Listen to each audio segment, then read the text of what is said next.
The first woman president and CEO of Hillside, Maria Cristalli is a trailblazer within the organization and a role model throughout the human services industry. The skill that I've developed over the years as a leader is emotional intelligence, which is really important to help you as a leader regulate and manage your own emotions, and certainly to help others do the same. Along with leading Hillside for 33 years, Maria is the first woman elected to serve as board chair of the New York State Coalition for Children's Behavioral Health. She also serves as vice president of the Children's Health Home of upstate New York.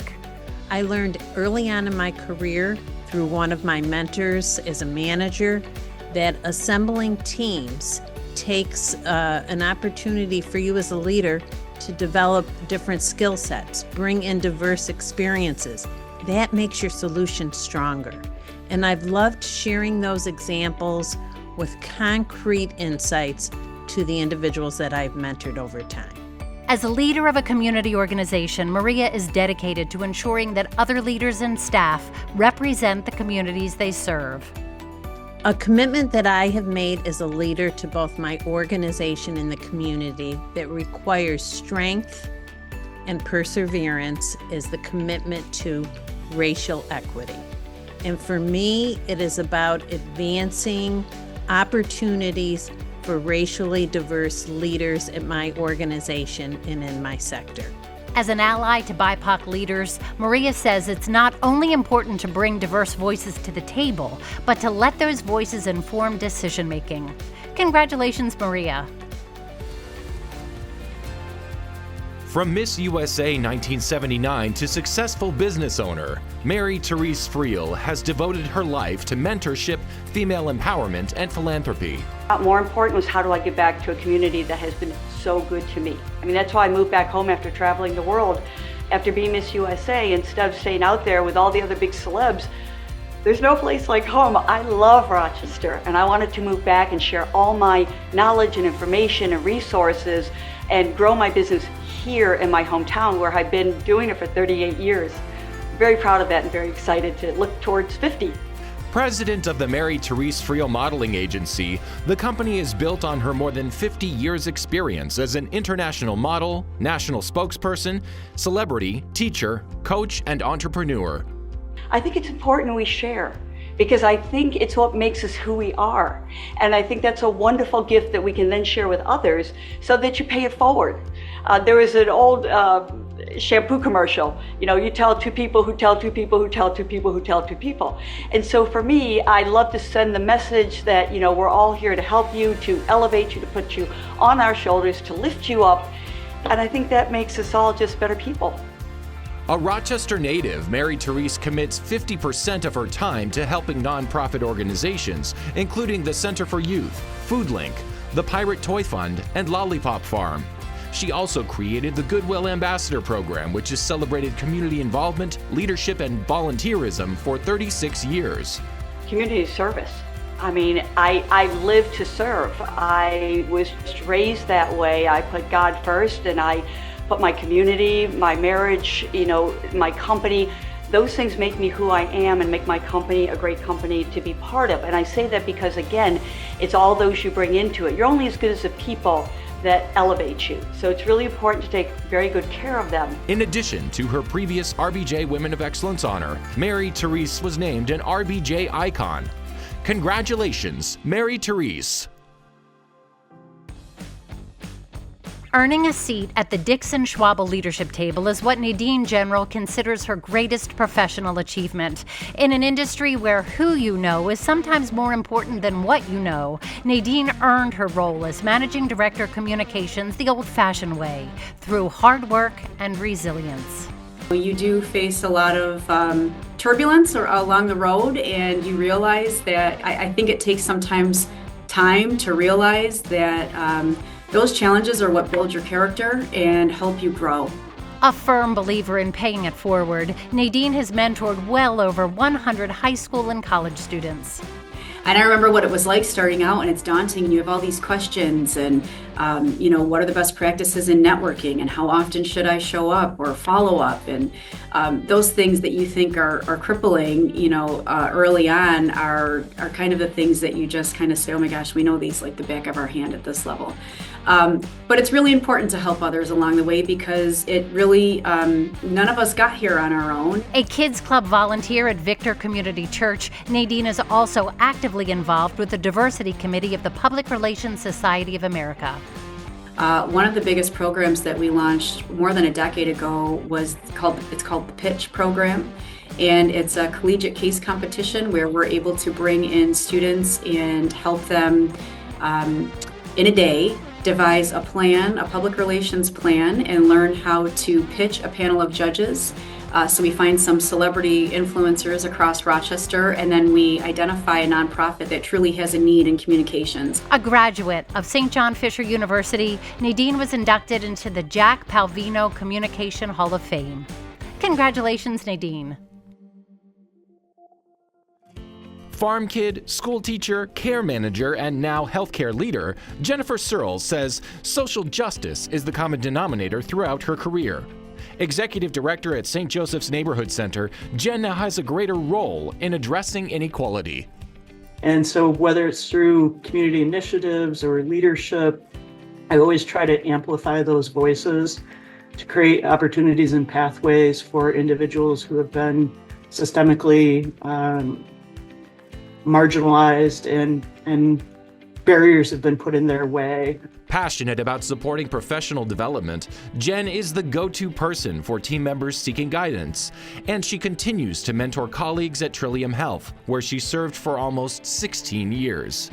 Mentoring is about far more than just guidance. It's about planting those seeds of possibilities that you see in others and watching them grow and helping them to flourish. I've had incredible mentors who have helped me, who have seen my potential maybe when I didn't see it. And I feel compelled to pay that forward. Through her mentorship and leadership roles on many boards, Jen has become a role model for other women who are invested in their communities. I'm not a stereotypical executive director, whatever that would look like, but I am very committed to the work I do. I'm committed to living authentically and to whatever extent I can to be an example to younger folks and to provide them with a role model to look up to learn from, and I in turn learn from them. Jen is a two-time Athena finalist and twice named to the RBJ Power List of LGBTQ business leaders. Congratulations, Jen. A best-selling author, acclaimed actor, success coach, leadership consultant, and recovering attorney, Pam Sherman brings these various experiences to her role as president of the Sherman Edge. She works with clients around the world, helping leaders and teams grow their presence, communications, and storytelling skills.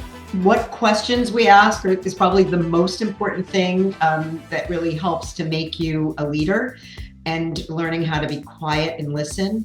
A sought-after speaker, Pam was an adjunct professor at American University, where she created an award-winning curriculum in arts law. She has also inspired the next generation as a guest lecturer at many universities, including RIT and St. John Fisher University. Because whether I've been a mentee or a mentor in that position, either as a young attorney or as I was starting my business, I really gained from learning from both sides. And I would say that as I've gotten more senior in my life and in my professional life, I love multi-generational learning. And so I like to reframe mentor-menteeship into being a champion. After traveling the country as an actress, Pam settled in Rochester and found that getting involved with board service was the best way to feel at home. And I became a volunteer auctioneer, or I think I was voluntold the first time when somebody called and said, would you be the auctioneer for this purse auction, which benefited the Women's Foundation? And the next thing I knew, I was doing it for all sorts of organizations that I had a passion for. And it was really became my way, even though most of my work isn't even in Rochester, I still want to have a footprint and an impact in the community that I call home. And that was a pretty scary thing to do. Give me a microphone and ask people for money. And it's still scary, but it's such a blast. Pam also serves on the board of Jewish Women International. Congratulations, Pam.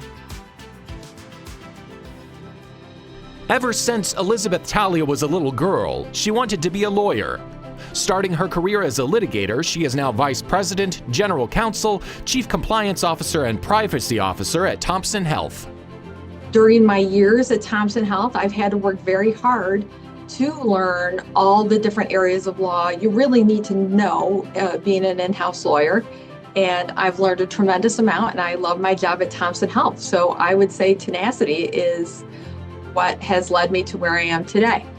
Passionate about helping the next generation, Beth provided guidance to foster children through Center for Youth's Youth Foster Teen Mentorship Program.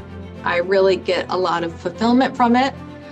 In addition, there have been several studies that have shown the great benefits of mentoring, including helping people achieve academic and financial goals, and the fact that they can also have better mental wellness and better mental health. Inspired by her mother's love of community service, Beth also serves on the boards of Compeer Rochester and United Way of Greater Rochester and the Finger Lakes. Even though I have a very busy job, I've been raised to give back where I can, just as other people and organizations gave back to me when I was young and going to school and college and law school. And even though I might have to run around like a chicken with my head cut off, I set aside the time to participate with Compeer and United Way, because these organizations do so much for our community, and particularly for women, and particularly for women in marginalized communities. Beth's upbeat personality and her endless energy are assets to all the organizations she serves. Congratulations, Beth. Senior Vice President and Chief People and Culture Officer at FoodLink, DeShonda Thomas has fostered an inclusive work environment and rebuilt a trust among employees that was not easy to come by. My interpersonal skills, they are essential as an HR professional: effective communication, active listening, building trust within the organization, fostering healthy work relationships, patience, of course, and being a supportive partner in our work are all crucial components of my role and areas in which I feel I have grown over the years. Prior to her work at FoodLink, she was the first person of color to serve as HR director at WXXI. She credits her mentor, Wendy Turner, with developing her confidence. It's not always easy when you're the only person of color at the table or in the room. She has also been a huge player and supporter of my advancement in HR, and always reminds me of the importance of my well-being, because I can go. And so I want to pay that forward, and hopefully I have made the same sort of impact on my mentees' lives as well.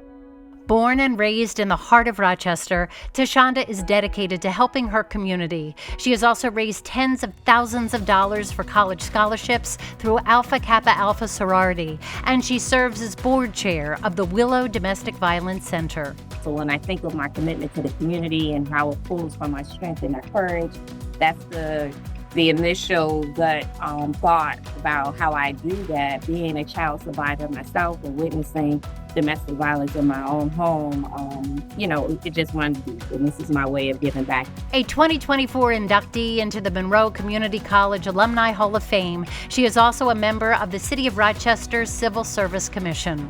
Congratulations to Shonda. And congratulations to all of our Circle of Excellence inductees.